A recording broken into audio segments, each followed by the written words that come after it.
Subscribe کیجئے ہمارا channel اور دبائیں اس بیل آئیکن کو تاکہ آپ کو ریگولر نوٹیفیکیشن اپڈیٹس مل سکیں۔ الحمدللہ رب العالمین والعاقبۃ للمتقین والصلاة والسلام علی سید الانبیاء والمرسلین، اما بعد۔ محترم سامعین ناظرین، قرآن مجید فرقان حمید میں ترتیب سے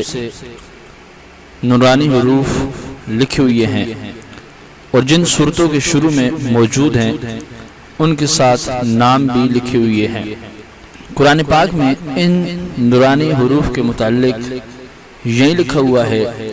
کہ ان کا کوئی مطلب نہیں، یعنی ظاہری طور پر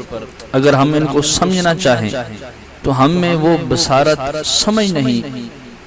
کہ ہم ان کو سمجھ سکیں، کیونکہ یہ عظیم الشان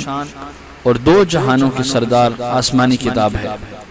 اور ان نورانی حروف کا بے شمار مرتبہ علمی و ادبی طور پر مشاہدہ ہر طریقے سے کیا گیا ہے، اور کسی بھی جائز جگہ کسی بھی مقصد میں ناکامی ہرگز نہیں ہوئی ہے۔ اس لیے ان تمام حروف کو ترتیب کے ساتھ بیان کر کے ان نورانی حروف سے اپنی دنیاوی مشکلات، بیماریوں اور نوسطوں سے کیسے نکلا جائے، اس کے بارے میں آج بیان کیا جائے گا۔ محترم سامعین ناظرین، لیکن سب سے پہلے ان نورانی حروف کو کیسے اس خاص عمل میں استعمال کیا جائے گا، پہلے اس طرف آپ توجہ فرمائیں، میں آپ کو بتاتا ہوں۔ قرآن پاک کے علمی مشاہدے کے مطابق یہ نورانی حروف کل 30 ہیں،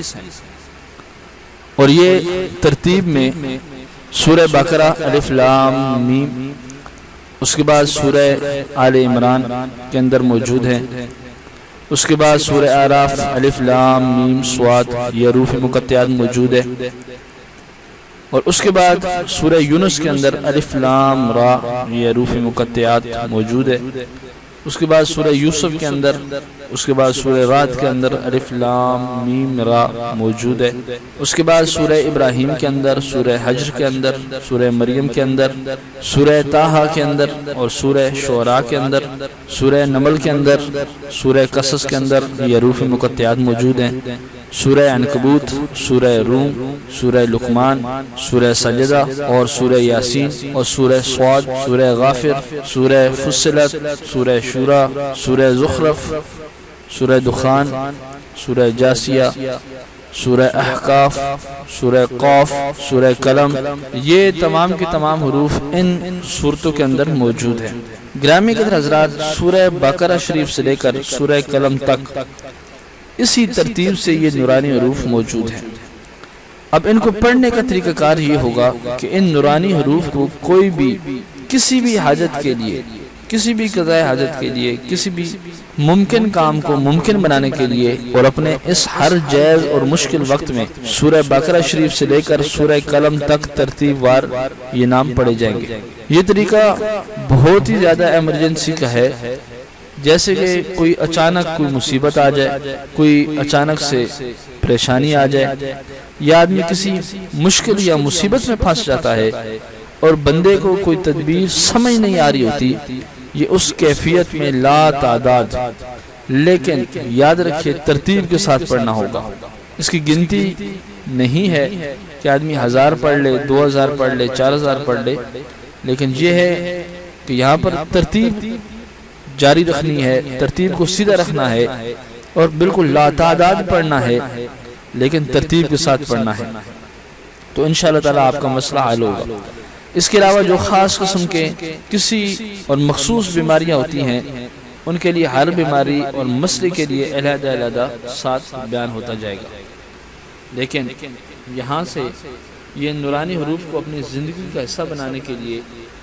آپ تمام دوست، تمام احباب یہ سمجھیں کہ بنیادی طور پر یہ بتایا جا رہا ہے۔ اب ہر کوئی اپنی بڑی سے بڑی مصیبت اور مشکل سے نجات کے لیے کسی بھی دن، کسی بھی وقت، اسی ترتیب کے ساتھ ایک خاص وقت رکھ کر، یعنی ایک ہی ٹائم رکھ کر، اگربتی یا بخور سلگا کر علیحدہ کسی جگہ پر بیٹھ کر سورہ بقرہ سے نورانی حروف پڑھتے پڑھتے اس کو سورہ قلم شریف پر ختم کر کے پھر شروع سے اس ترتیب سے پڑھتے جائیں، اور وہ کھلی جگہ ہوگی تاکہ اس میں آدمی آسانی کے لیے کسی جگہ بیٹھ کر، یہ کھلا عمل ہے، یہ اس کی تعداد نہیں ہے، اور اس میں آسانی کے لیے ایک وقت رکھ لیں، جیسے آدھا گھنٹہ یا اس سے بھی زیادہ۔ یہ ہر انسان کی مشکل اور مصیبت سے نکلنے پر منحصر ہوگا کہ اس کی مصیبت یا مشکل کس حد درجے تک گئی ہوئی ہے، کتنی بڑی مشکل ہے، کس حد درجے تک گئی ہوئی ہے، یہ اس کے اوپر منحصر ہے۔ اس عمل کو کرنے کی ہر مسلمان مرد و عورت کو اجازت عام ہے۔ اس کے ساتھ نماز کی پابندی رکھیں اور بری زبان، برے اعمال سے پرہیز رکھیں۔ رب تبارک و تعالی نے چاہا تو جلد از جلد اس پریشانی سے، اس مصیبت سے آپ کو چھٹکارا مل جائے گا۔ جس نیت سے ان نورانی حروف کو کسی کاغذ پر لکھ کر کسی پریشان حال کو دیا جائے گا تو اس کی پریشانی دور ہو جائے گی، اور یہ بزرگان دین کا آزمودہ عمل ہے۔ انشاءاللہ تعالی جو شخص اس عمل کو کرے گا وہ اس کو اجازت عام ہے، اور انشاءاللہ تعالی ساتھ ساتھ اس عمل کے میں نے آپ کو طریقہ کار بھی بتا دیا ہے۔ میں امید کرتا ہوں کہ یہ سارے کا سارا طریقہ آپ سمجھ گئے ہوں گے۔ دعا ہے کہ رب تبارک و تعالی ہمیں اس عمل کے اوپر، اس وظیفے کے اوپر عمل کرنے کی توفیق عطا فرمائے۔ وما علینا الا البلاغ المبین۔